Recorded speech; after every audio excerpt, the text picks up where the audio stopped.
खाते पीते घूमते फिरते घर में कॉलेज में रील्स बनाने के कारण प्रज्ञा पूरे कॉलेज में हाईलाइटेड है। जहां उसकी रील्स सभी को पसंद आते हैं, वहीं मनीषा चिंता में डूबी रहती है। एक रोज जब खाते हुए प्रज्ञा रील्स बना रही होती है, तब मनीषा कहती है, 1 मिनट भी चैन नहीं है इस लड़की को। ये नहीं कि खाना तो आराम से खा ले, लेकिन नहीं, अरे थोड़ी देर रील्स नहीं बनाओगी तो आसमान नहीं टूट पड़ेगा। अरे मम्मी, इसी को तो कहते हैं डिटर्मिनेशन। तुम नहीं समझोगी ये सब।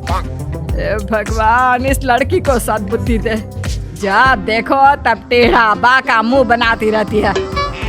मनीषा की बात का प्रज्ञा पर जरा भी असर नहीं होता और वो खाते खाते रील्स बनाती रहती है। दिन बीतने लगते हैं और देखते देखते प्रज्ञा का कॉलेज भी खत्म हो जाता है। आए दिन कोई ना कोई मनीषा को प्रज्ञा की शादी करवाने का सुझाव दे जाता है।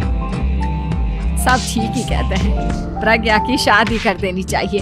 अपने घर के कामकाज में व्यस्त हो जाएगी तो खुद ही ये रील्स और नाच गाना बंद हो जाएगा। मनीषा और प्रेम प्रज्ञा के लिए एक अच्छा लड़का ढूंढने लगते हैं और तभी विकी का रिश्ता प्रज्ञा के लिए आता है, जिसने प्रज्ञा को उसकी रील्स देखकर पसंद कर लिया था।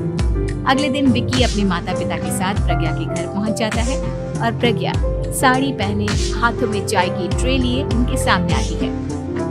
जब विकी को पसंद है तो हमें भी बहू पसंद है। बहन जी, आप बारात की तैयारी कीजिए। एक बार लड़का लड़की अकेले में बात कर ले तो अच्छा रहेगा। हाँ हाँ, क्यों नहीं।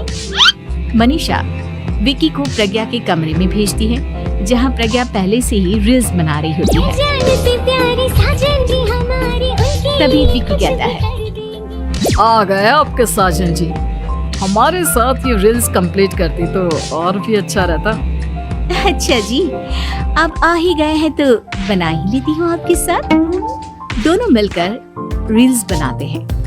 जब वी मीट और तुरंत पोस्ट भी कर देते हैं। फिर विकी कहता है, जब आप साड़ी में चाय लेकर आई तब मुझे लगा कि कहीं मैं गलत घर में तो नहीं आ गया। अब सही है। दोनों की शादी पक्की हो जाती है और शादी के दिन भी प्रज्ञा रील्स बनाने से चूकती नहीं। यहाँ तक कि बारात के समय भी नाचते हुए रील्स बनाती है। सभी लोग प्रज्ञा की तारीफ के फूल बांध देते हैं और प्रज्ञा नाचती गाती अपने ससुराल चली जाती है। सब कुछ अच्छा चल रहा होता है। प्रज्ञा यहाँ भी दिन भर हर चीज की रील्स बनाती रहती है। लेकिन कुछ दिनों के बाद जब सुनीता कहती है, बहू, ये रील्स के साथ साथ कुछ काम भी कर लिया करो। वैसे तुझे और क्या क्या बनाना आता है? मम्मी जी, वैसे तो सब कहते हैं कि मैं सब कुछ अच्छा बनाती हूँ, लेकिन मुझे लगता है कि मैं मैगी अच्छा बना लेती हूँ। हाँ, कॉफी भी अच्छा बना लेती हूँ और मुंह तो सबसे अच्छा बना लेती हूँ। हैं? अच्छा अच्छा। सुनीता अपना माथा पकड़ लेती है और कहती है, बहू, कुछ खाना बनाना भी सीख लेती।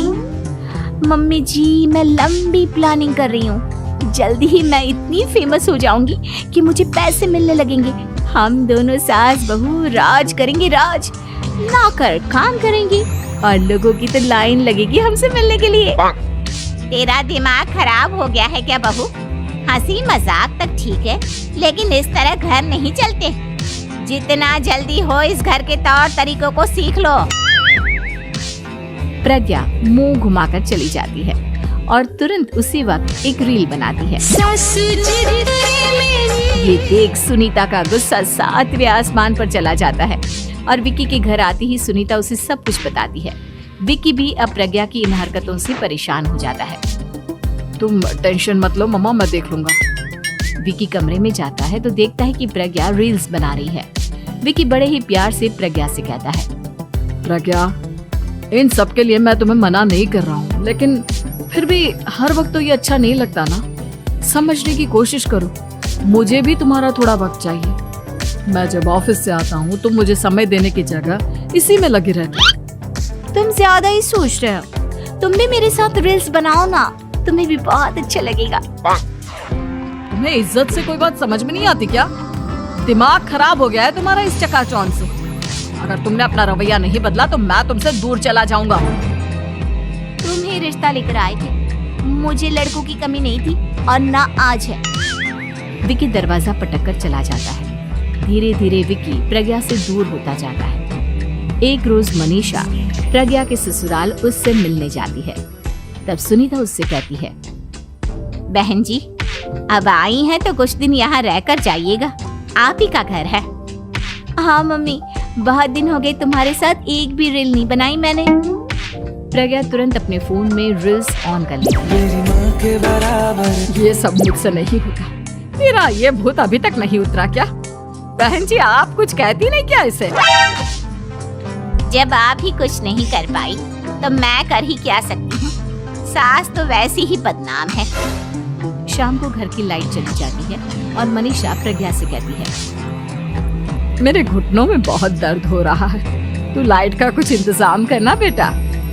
अच्छा, कैंडल जला देती हूँ मम्मा। प्रज्ञा गाते हुए कैंडल जलाती है और खिड़की के पर्दे के पास रख देती है। मनीषा, जिसे बहुत दर्द हो रहा है, वो सो जाती है और प्रज्ञा हमेशा की तरह अपने रील्स में लग जाती है। उधर कैंडल की वजह से पर्दा आग पकड़ लेता है और मनीषा के कमरे में आग लग जाती है। बचाओ, कोई है, बचाओ। सभी भागते हैं और विकी कमरे की आग बुझाने में लग जाता है, लेकिन तब तक मनीषा आधी जल चुकी थी। मनीषा की हालत देख प्रज्ञा रोने लगती है। विकी मनीषा को तुरंत हॉस्पिटल ले जाता है और उसे एडमिट कराता है। विकी प्रज्ञा से कहता है, देख लिया ना, तुम्हारे इस नाच गाने की वजह से आज तुम्हारी माँ की जान जाते जाते रह गई। अब पता नहीं तुम और क्या चाहती हो। उधर डॉक्टर कहते हैं, इनकी हालत बहुत नाजुक है, आधे से ज्यादा जल चुकी है।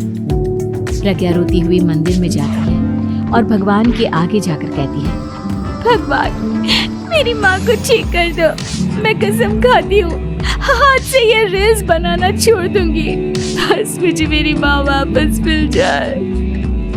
2 दिन बीत जाते हैं और मनीषा खतरे से बाहर आ जाती है। पेशेंट अब ठीक है, आप लोग उनसे मिल सकते हो। सब कोई मनीषा से मिलता है और प्रज्ञा सबके सामने अपना फोन तोड़ देती है। मुझे माफ कर दो मम्मा, मैंने तुम लोगों की बातों को नजरअंदाज किया। बेटा, कोई भी चीज जरूरत से ज्यादा खराब है। मैंने तुम्हें रील्स बनाने से कभी मना नहीं किया, लेकिन हर वक्त एक ही चीज तो सही नहीं है। मैं समझ गई हूँ मम्मा,